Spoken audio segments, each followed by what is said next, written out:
This video is for anybody interested in deep organizing in crucial rural areas in the United States, including swing congressional districts, areas that swung right in the 2024 election, which helped Trump win.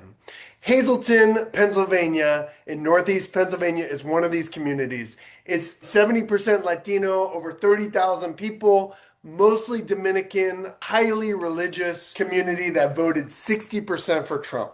Now, some experts would say we should give up on communities like this, but I disagree. I think we need to dig deeper, and today we're going to talk about how we did that in the last year. We're going to talk about the organizing in 2025, where 28-year-old David Dominguez decided to run for city council to be the first ever Latino on the Hazleton City Council. And we're going to go back to the 2024 election as well. My name is Harley Augustino. I'm the executive director for Base Building for Power. We are an international training organization. We train on volunteer recruitment, on status reports, on goal setting, accountability conversations, as well as how to do sustainable organizing so we reduce burnout and can do this for the long term. Our YouTube is designed to get as much training out there for free and accessible. So please like this video and subscribe. That'll help us a lot. All right, I want to talk a little bit about Hazleton as a community. I've been back there organizing, building relationships with folks, door knocking for the last year plus, maybe 16 months. And it's a community that has a real racist history. Some of the most racist municipal laws have come out of Hazleton and have been duplicated around the country. It's also had some major demographic shifts.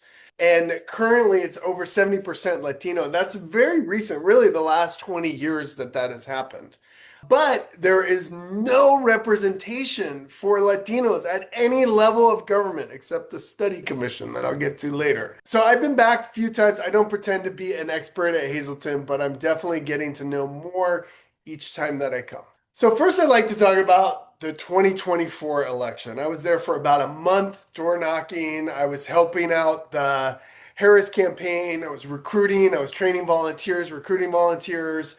And the Harris campaign does what Democrats always do. Go to a place that has very low voter turnout, make all kinds of assumptions, and just throw a bunch of resources at the very, very last minute, and then hope that people vote for your candidate. The more that I learned in Hazleton, the more that I learned that, we were actually just out-organized by the Republicans who had been doing deep organizing and relationship building for a long, long time. Let me just give you an example of one thing that happened in the election. 2 days before the presidential election, a secret meeting was called with a number of Dominican leaders. And in the meeting were the Republican mayor, the Republican running for state house, and the Republican that was now the congressman.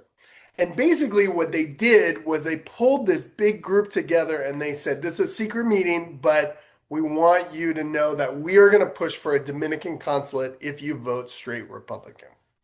Now, I don't know how many votes that they got them, but the fact that they can pull together the right-wing power structure and connect with a bunch of Dominican leaders that clearly they had relationships with to offer something that, of course, there's not going to be a Dominican consulate. But that showed the extent of their organizing to me. So you can learn more about my 12 takeaways from that election. I'm going to put into the description, but it really was about being deeply out-organized for a long time.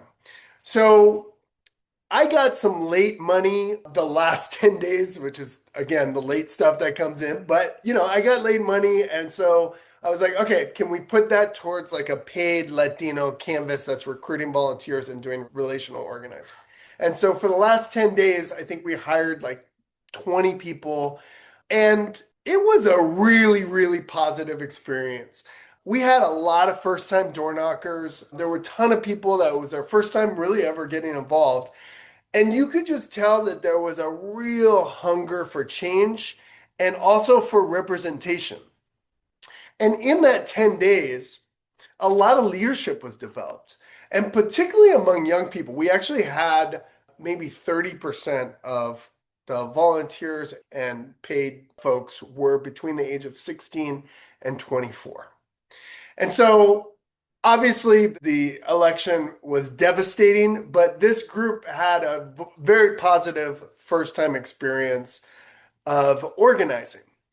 And so after the election and learning the deep organizing that Republicans have done, not just in Hazleton, but in Yuma, Arizona, and many other rural communities, our program, Base Building for Power and working with Blue Future, decided really without any resources that we're going to keep fighting. We're going to keep organizing, keep supporting people on the ground.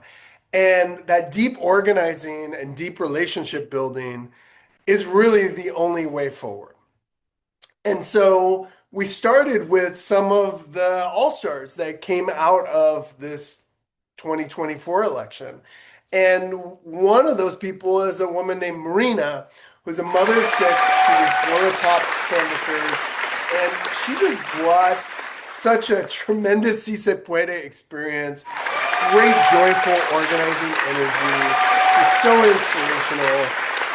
Young people loved her. And so we approached Rena and we're like, hey, we're willing to mentor you, to support you. And that building power is not just about an election, it's about what you do in between the elections. So, what are some things that you are interested in fighting for that other people are interested in fighting for? And so we made a short list and she started building a committee of volunteers that would basically be a phone tree to talk to another 10 people. So the first issue that came up was right after the inauguration, there were immigration raids in Hazleton, terrorizing the community. And so Rena was able to get about 10 leaders and recruit them to then recruit other people to then build towards a meeting of 80 people that we had. And in that meeting, we spent 20 minutes talking about know your rights, what you need to know. We had 20 minutes that was focused on, we had a therapist come in to help just manage the emotions of what was going on. And then we spend the rest of the time talking about building power, organizing people, getting more people involved. So that was kind of the first step of like, oh, wow, okay, this is continuing, it's growing, more people are getting involved. We're talking about issues. We were getting like conservative pastors that were coming to some of these meetings and were bringing people because they saw how their community was being impacted by the attacks on immigrants. So then the next issue was around the school board.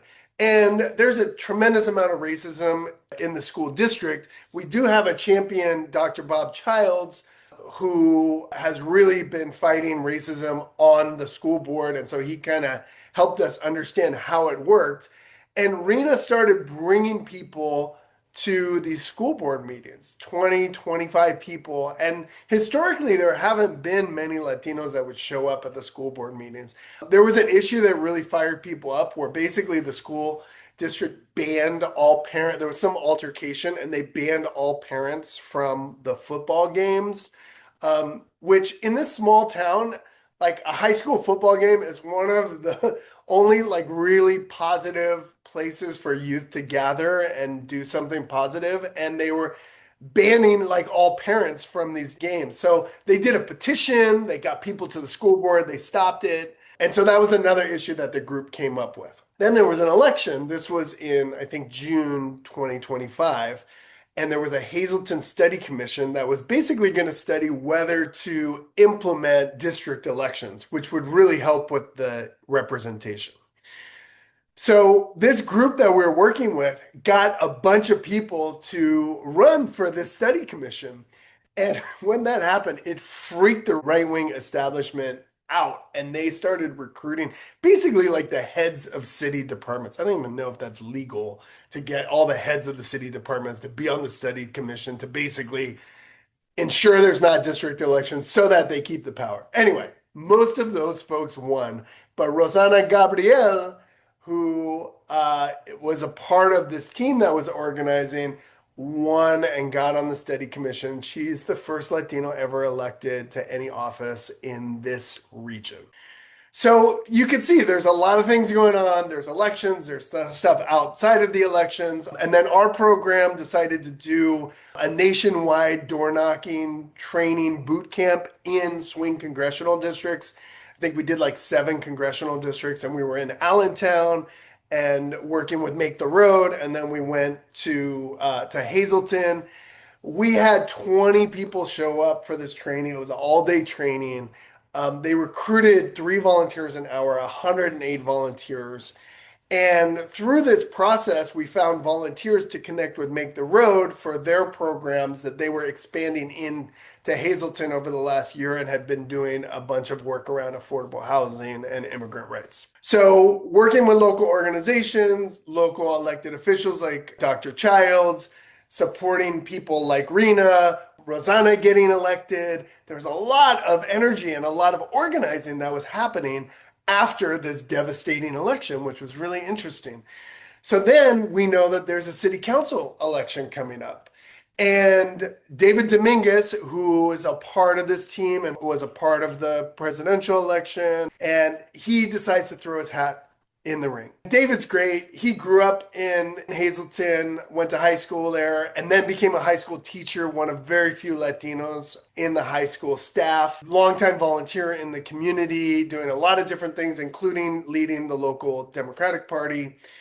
And it's not an easy time to be a politician. I don't have to tell anybody that, but like, he's just going for it, right? He didn't know, never done it before, and I was just so impressed by his desire to really represent the community in a way that it wasn't just about his ego, it was about building power in the community. The election is set for November 4th, 2025. The odds are really stacked against David. This is a low turnout election. They design these elections in off years, right? So it's a low turnout election. They're all incumbents running and David. So there's like 4 people running for 3 spots. The other 3 are all incumbents. 1 is a Democrat, 2 are Republicans. The Democrat has been on the losing end for 4-1 votes for a long time. That's my understanding. But what's crazy is that Colombo basically slated with the Republicans to keep out David. If he didn't do that, David probably would have won. So basically, he's running against 3 incumbents. The Democrat slates and decides to run his campaign with the Republicans, including a really right-wing, unpopular guy. And then David is like, all right, I'm going for it. It's his first time running for office. Hazleton has very little infrastructure to help him. And so once I started realizing like, oh, he doesn't know about endorsements and fundraising and finance reports and just like basic things of how to run a campaign. So we helped him, Blue Future helped him with this. Well, all as volunteers, just kind of helping him put things together. And then we said, David, you got to get the volunteers, right? And you got to knock on doors. So what was great is that he was out there knocking on doors, talking to people all the time, didn't raise hardly any money. So this was 100% volunteer campaign, but he really inspired people. And I think in total, there were probably about 50 volunteers on his campaign. Most of them were inside Hazleton, knocking on doors, talking to their friends and family, making phone calls.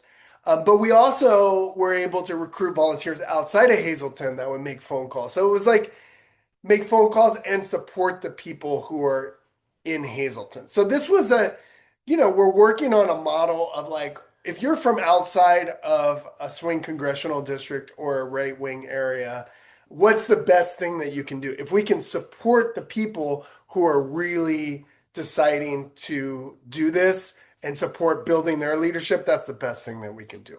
So this campaign was knocking on doors, it was making phone calls, relationship organizing. There was also some earned media. There were some Latino media outlets that were very excited about David. He was very, very open to learning and very open to feedback from all kinds of folks. So it was a very exciting campaign for 100% no budget volunteer campaign. I knocked on a bunch of doors. What I heard was that people were frustrated at politicians, did not feel represented. The high cost of living is the number one thing that was affecting everybody, and nobody felt that politicians cared. They felt that the wealthy were controlling everything. And so, talking about representation and agitating about representation, whether that's Latino representation or just working class, working people representation, really, really resonated with people. I have some videos I'm going to put in the description of just some of more things that I heard on the doors. But there really seemed to be an opening, and there were actually quite a few white people that were also wanting a fresh voice, wanting somebody who's not a typical politician. They liked a volunteer in the community who was a public school teacher. Ultimately, David came up short. The final votes are not done, but the last I checked, he was about 80 votes from winning. If he had more time, a little more experience, and definitely if that Democrat had supported David, he could have won this election. He came really, really close. But in the end, most people I talked to are like, oh, 80 votes, that must have been devastating. It actually didn't feel that way because this is a community that's building their power, that's coming into their power. And so this is now the third election in a year. There's a door knocking culture that's building. There's an organizing culture that's building. There's a community of people that are wanting to change their community, and they know that it's not going to happen in just one fell swoop. It's going to take sustained organizing. So, while a disappointment, we are on the right path. There were some really great positives, though, in Pennsylvania in general and in this region. Dr. Childs on the school board got an ally elected with him that's going to support efforts to fight racism in the school district. The Luzerne County Council, which just 3 years ago was 100% Republican, 2 years ago, 5 Democrats swept in and won. And this year, I think it was another 3 or 4 Democrats that won. So that county council, which is voted at large in one of the most crucial counties in the whole country, basically completely flipped in an area that really swung hard for Trump. So that is very positive. So what now? Deep organizing doesn't depend on elections. And so we're figuring out the next fight. I'm talking to David about like, what does he want to fight for? What does the community? Talk to your best volunteers, ask what's important to them. There's a big fight about a data center that the city council is pushing. There's a lot of opposition to it. It's going to increase the cost of living. It's going to increase electrical bills. There's a new round of immigration raids, so people are organizing around that. There's next steps at the school board. So I see a community that is going to fight for representation, is not going to go to sleep when they don't win an election. And so stay tuned. I think this is the path forward, not just in Hazleton, but in every rural district, in every swing congressional district, in every swing state. We need to organize year round. So stay tuned. If you want to support this work, I'll put the donation link in the chat and really appreciate you joining us to the end. Would love to hear any of your feedback in the comments. And thank you for joining us today.